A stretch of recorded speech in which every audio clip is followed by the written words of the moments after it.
Bilis! Basta nagtago ito. Pinatay niya si Boss Bert. Pati si Madam Manita. Rizal, hindi siya perpekto. Siya mismo nagpalaki sa akin sa sindikato. Siya lang mayroong pamilya. Julio, paano tayo makakatakas? Rizal, sagot kita. Basta dito ako lagi para sa'yo. Protektahan kita, ha? Julio!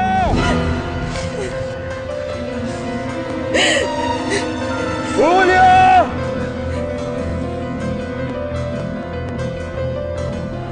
Tito, tumigil na sila. Nasusundan na natin sila. Natatakot ako eh.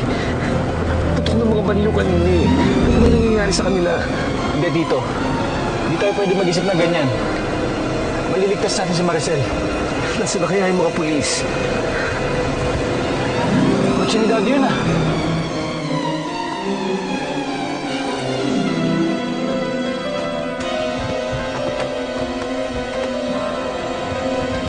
Nasaan si Daddy? Pumasok ko dun eh. Saan? Tara, dito ka dun.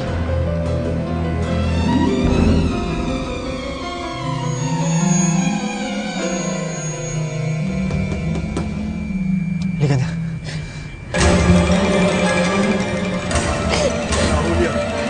Sino ang mauuna sa inyong dalawa, ha? Totoo ba sinasabi mong magbabagong buhay ka na? Then be a gentleman. Ladies first. Dad! Dad, wag! Dad! Efren, huwag mong saktan ang anak ko. Anong ginagawa mo dito? Di ba sinabi ko huwag kang mag-alam? Dad, please, baba mo yung baril mo. Kasunod na namin mga pulis. Huwag mo na palalain to. Sumuko ka na. Hindi ako susuko. Hindi ako makukulong.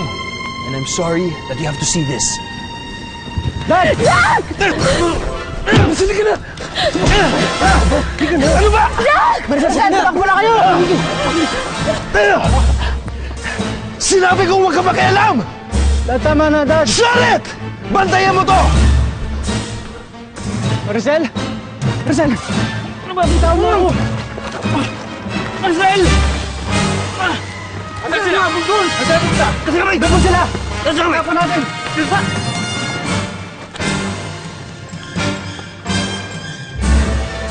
Kasi nga abutan tayo eh! Takbo, Maricel!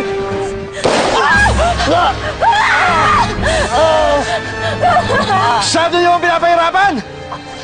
Efren, parang awa mo na. Ako lang. Huwag yun ako. Sir Alfred, parang awa niyo na. Hindi ko kailangan ng drama ninyo. Ikaw ang salot sa buhay ko!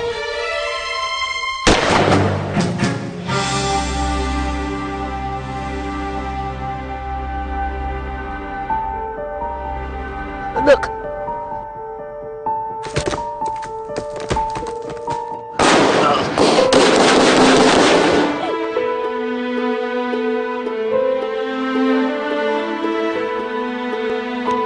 Dad!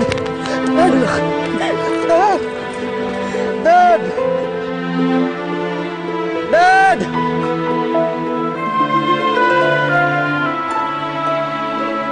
Dad!